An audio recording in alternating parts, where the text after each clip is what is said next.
Hi, and welcome to Ginny's Garden Path. Come on down the garden path with me, and we will see if we can find the missing piece to your gardening endeavors.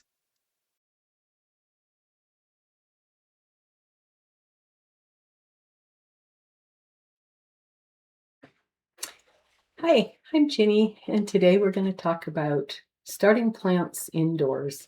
Some of the reasons that we would start plants indoors is that once you've got a little setup, it's very inexpensive compared to buying the plants. You can grow a lot of plants out of one package of seeds. You also get to be able to plant and grow the varieties that do well in your area and specifically in your garden. And sometimes those varieties are not always offered at the big box stores since somebody far away from your town has decided what varieties will be served, what varieties will be sold in your area. The other good thing is that you can time when you start those seeds so that the plants are at their perfect uh, growth and development. If you've ever bought plants from the big box stores, pulled them out of the pony pack, and there's roots going around and around in the bottom of the pony pack, that tells you that that plant has been sitting far too long in that pot, and you end up having to rip all those roots off. This way, when you take your plant out of your pony pack and plant it, all the roots can just go straight out and start growing. The last reason might be is if you have pests that attack really small plants. This allows you to have bigger plants to put out in the garden and avoid those pests. I do a two-step method of starting plants. First, planting the seeds in a seed starting mix and then potting them up into potting soil in the pony packs. And I'll explain the advantages as I go along. So the supplies that you need for starting is some dishes to plant in, and you can use anything that is 3/4 of an inch to an inch deep. I've got a pot for potted plants sitting in, cottage cheese, sour or cream cheese containers, small cups, and depending on how many plants you want to grow, you might want to gauge your size of dish that you do, because once you grow a whole bunch of plants, it's really hard to throw them away if you've got too many. So in a 6-inch pot, you can grow about 60 plants. In a 4-inch pot, you can grow 40. In a 3-inch pot, it's about 30, between 20 and 30, and about 10 in a 2-inch pot. So then you need some seeds. You need marker and some masking tape because you want to make sure that you label what you have put in those dishes. Some cinnamon, and I'll explain that later, and some seed starting mix. And you specifically want to buy seed starting mix because it is sterile, so it will avoid something called damping off, and it is very soft and easy for the little roots to grow. We're going to do a couple here. The general rule of thumb when you plant is to put your seeds in the dish and then cover them with about 4 times the width of the seeds. So these tomato seeds we would cover with about 1/4 to 1/2 inch of soil. And you want to just push them around and separate them as best you can. So there's a 1/2 inch to 1/4 inch of space between. It'll make it much easier to separate the plants when you are trying to pot them up. And so you can just push them around with pretty much anything and just get them well separated. And then you put your soil over the top. And I have pre-moistened this soil so that you don't end up washing your seeds around and out of place after you've planted them. Another nice thing that, as you notice, I have this little planting mat, and it's really nice because if you can see here, when you're done, it just snaps apart and you can dust it off and fold it up and put it away. But when you're planting, soil's not getting all over the place. It stays in the mat. It's really nice. So we planted our tomato seeds. Now, if you have seeds like these Snapdragon seeds, they are super fine. And what you want to do is just sprinkle them over the top. And I'm sure you can't even see them in the video here, but they're super tiny. And you just lightly sprinkle them over the top and press them into the top of the soil. And that's it. You don't put any soil on top. And the reason is this, is that really tiny seeds have very little energy inside of them to feed them until they get up through the soil. And so these little tiny seeds just have to sit on the top. Something like the tomato seeds have more energy in them. Then once you've got them planted, you really want to label them. As you can see, I've put a masking tape here that says Celebrity Tomatoes. I'll put one on here that says Snapdragons, and that way you'll remember what you planted. Then you want to put them in a sealed situation. I have these black trays, and they you can put all your trays, all your little dishes in there, and then you want to cover it with a white garbage or clear garbage bag, because we're going to take them and put them under the lights. And the reason is this: once the seedlings pop through the soil, they will get long and leggy within hours if they're in the dark.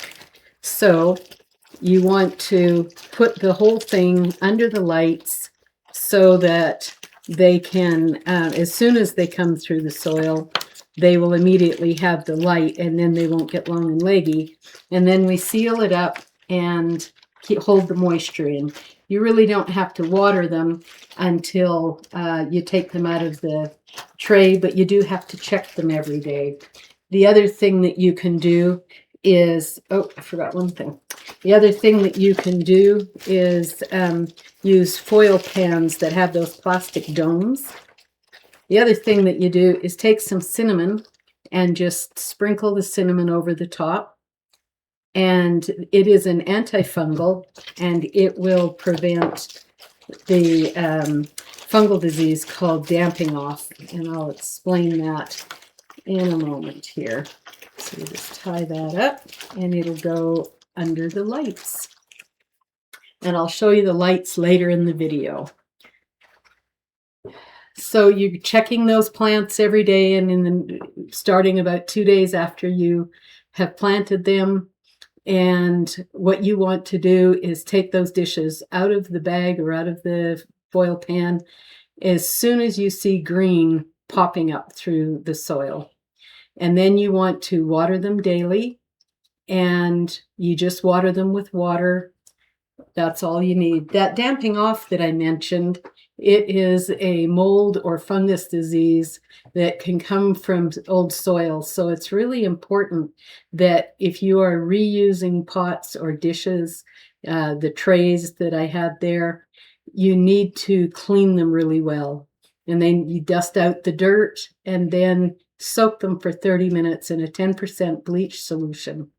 And so, you know, a half a sink full of water takes about 4 cups of bleach, and then just let them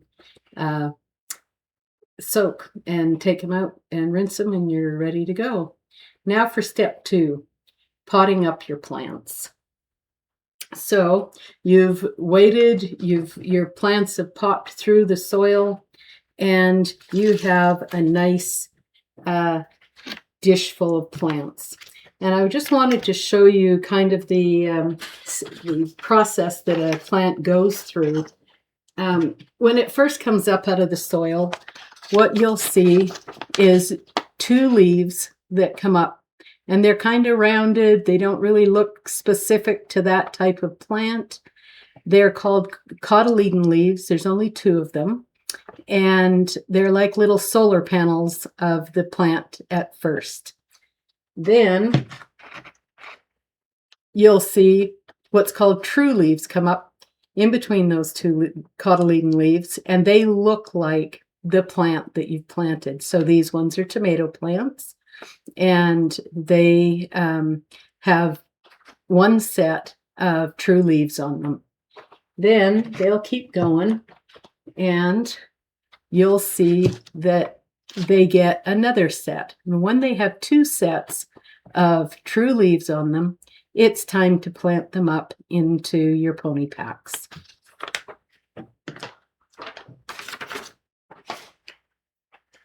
So what you need for this is a clean pony pack, some soil, and this is can be just potting soil. It's less expensive than the seed starting mix.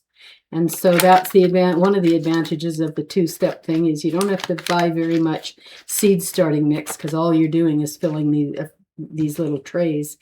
But you'll need more of the potting soil. And again, I've pre-moistened it. And you just fill that pony pack right up to the top. And then you make a hole in the center of each cell for your plants. You can use a knife, you can use a popsicle stick, you can use a chopstick, or just your finger. And that's what I use. It gives a nice size hole. Okay. Then you take your tray of plants, and I just go like this and flip it over, and I have my thing of plants. Then I can break it apart, and I have the plants. And what you want to do is you never ever grab a plant like this. If you grab the plant like this and squeeze on the stem, you'll kind of kill it. So never grab it by the stem. You grab it by the leaves, and then you lift it up and away from the soil, and you have all these wonderful roots. And then you stick it down in, and you push it way down. Bury that stem. And that's the other advantage of this. If things have gotten a little bit long and leggy, or even if they haven't, it buries the stem, and they'll grow roots all along that stem. So it seems like your plants have taken a bit of a step backwards because they're shorter when you put them in here, but they will be healthier. So again, just grab the plant, stick it right down in there. You can bury it right up to the leaves if you want, and you will grow nice strong plants. So that's all that's required there.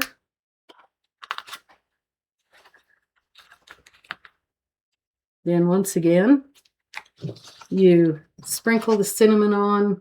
As the plants get larger, they will not be as bothered by that damping off.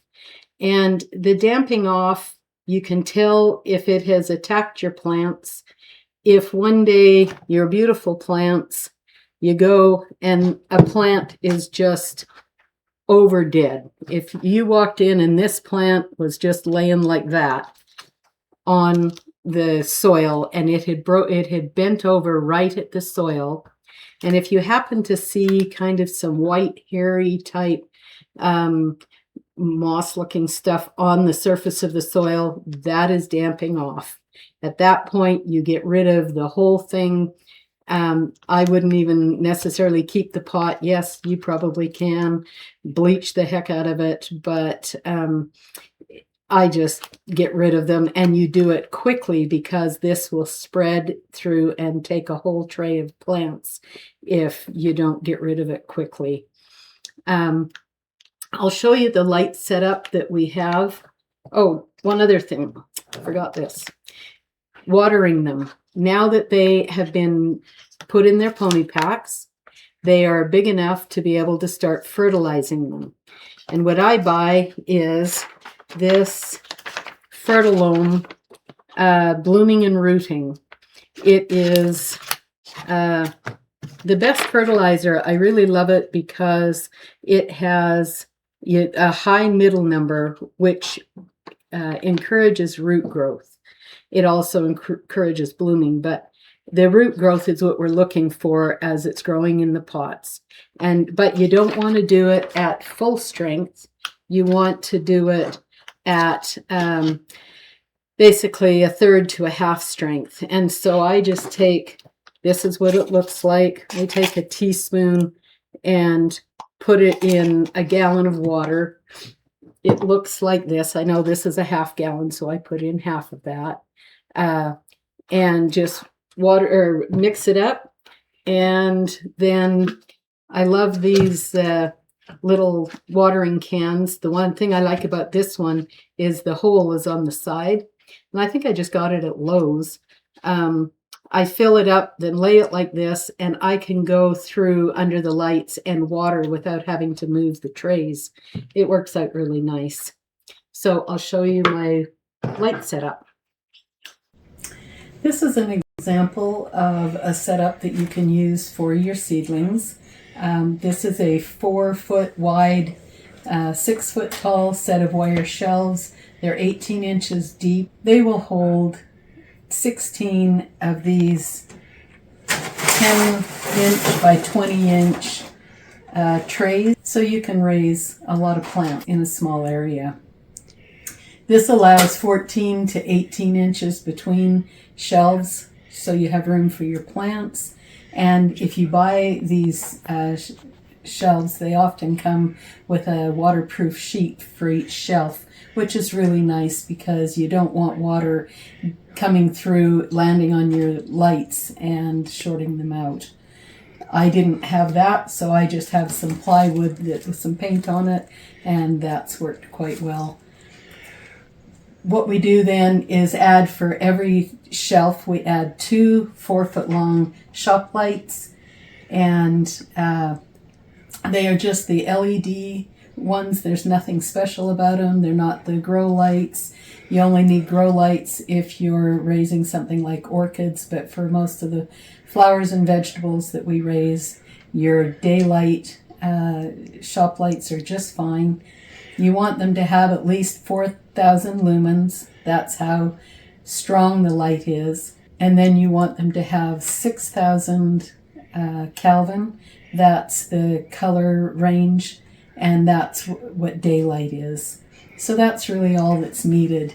What we do is we then take the chains and zip tie them to the underside of the shelf, and that way you can raise and lower the light as needed. The other thing that we do too to help reflect the light back to your plants is you just covered a foam board with tin foil, and that works very well. Now we need to talk about the power supply and how we arrange the lights. The lights that I recommended in the description are 2 inches thick, which is really nice because then they don't take up much space between the shelves. And then the other thing we did was we have these power strips, and you want a power strip that's at least 5 plugs, and you can plug 4 lights into each one, and then you have a space to plug in something like if you wanted to plug in a small fan or a heat mat, you can do that. This is my heat mat that I've got plugged in. And then you can run each of your power strips over to a smart plug. These smart plugs are really awesome. You can do just a basic timer, but these smart plugs are really nice because if the power goes out on a timer, then it changes when the timer comes on and comes off, and you might not notice that. But with the smart plugs, they already have their schedule set and they'll just go back to their regular schedule. So that's really nice. The important thing with these lights is the ones that I recommended. There you can link them, but don't. You want each light to go to the power strip on its own, because when you link them, then it decreases the number of lumens that they give off for your plants, and then your plants might struggle. So just have each one plugged in by itself to the power strip. Now, with your plants under the lights, the important thing is that your plants need to be 2 to 4 inches below the lights. And you can do that one of two ways. You can adjust the light by raising the light, or as the plant grows, or you can put things under the lights or under the plants to raise them up. I just took the boxes from my LED shop lights and cut them and made varying sizes and thicknesses of boxes to use to put under my plants, because you may have a bunch of different plants under your lights and they're growing at different rates. And so you want to keep that top of the plant close to the lights. So by having something that you can put under them, you can have each plant be at the right height under the lights. I set my timer or my smart plugs so that they come on at 6 in the morning and go off at 10 at night. That gives them 16 hours of light, which kind of replicates the amount of light that they will get once they're planted outside. So to recap, the important thing, no matter what kind of a setup you use, and if you're doing less plants than this, you may want a smaller setup. But the 3 important things is you want your plants to be able to be 2 to 4 inches away from the light. You want them to have 16 hours of light, and you're going to need 14 to 18 inches between the bottom of the light and the top of and the shelf, so that you have enough room for your plants as they grow. If you feel like you're tempted to bypass a light setup and just to put your plants in a windowsill, I really discourage you from doing it, because in the end you probably won't be happy with the results. Yes, the plants will grow, but they will get long and leggy, because the light at this time of year is not that strong coming through the window, and so the plants are still reaching for the light that they need. The other thing is that with the cold outside, there can be quite a temperature change next to the window, which is not great for the plants. If you're wondering when to start your plants, generally speaking, it's 8 to 10 weeks before the last expected frost date. In zone 6, it's about May 11th. You can Google that for your area and know when. So you just count back that 8 or 10 weeks. That tells you when to start your seeds. There are some things that take longer, like petunias or onion seeds, and some things like marigolds that grow quickly that only require about 6 weeks. You can look at the packets, and quite often seed companies will put great information on the back of the packet that tells you how long that they require. If it doesn't tell you, then sometimes you have to go to Google for that. Some reasons for not starting plants. One of the reasons is that some seeds grow so quickly that it's really not a great advantage to starting them, like greens or radishes. Some seeds don't like to be transplanted. And so things like peas, beans, squash, melons, cucumbers, dill, and fennel seed are a couple of herbs that also don't like to be transplanted. So they are much better just planting the seeds outside. Root crops are another one. Potatoes, they send runners out to grow their potatoes, and you're growing them from 2-inch chunks of potatoes. So it's not realistic to start those indoors. Things like carrots and beets and those radishes, they send down a long taproot, and then the vegetable grows around that taproot. Well, if you go and put that in a pony pack and it grows that taproot to the bottom, that taproot starts going around in circles. And when you pull it out, you would either break that off, or it is just going to be all bent up. And then you're not going to get nice straight carrots. And in fact, it might even stunt the growth of the carrots. So carrots and beets are much better just planted out as seeds.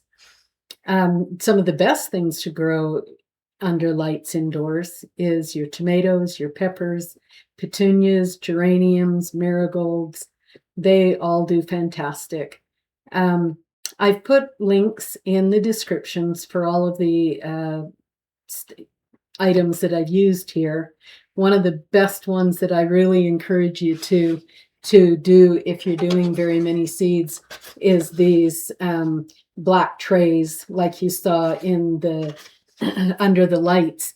The reason those are so awesome is that all of those ones that you see in the big box stores, they're thin, they're weak. And when you load those with plants and you pick the ends up, they want to crack on the sides and fold up, and disaster ensues. And they also are not strong enough to use year after year. They tend to, as you're pulling them on and off the trays, they want to get little holes in the corners, and then they're running water out the sides. And the best way to water your plants is watering them from underneath. So you're wanting to be able to fill those trays with some water, and you don't want it running everywhere. But these ones that I just showed you here, they are heavy duty and they are fantastic. They're strong, they're thick, they don't get holes, and they have just been a real great thing to have. So if you have any more, one more thing is before we close, is that at this time early in the spring, some of the things that you can do outdoors in your yard is to prune your fruit trees, plant your peas and your spinach, and then fertilize all of your perennials. Perennials should be fertilized in February and July as just a general rule. So now's the time. So if you have other questions, you can post them here. Just put them all in caps. Or you can go to my Down the Garden Path and make a post there, and I'll answer as best I can. So thank you. If you found this helpful, then like and subscribe. And the more you know, the more you'll grow.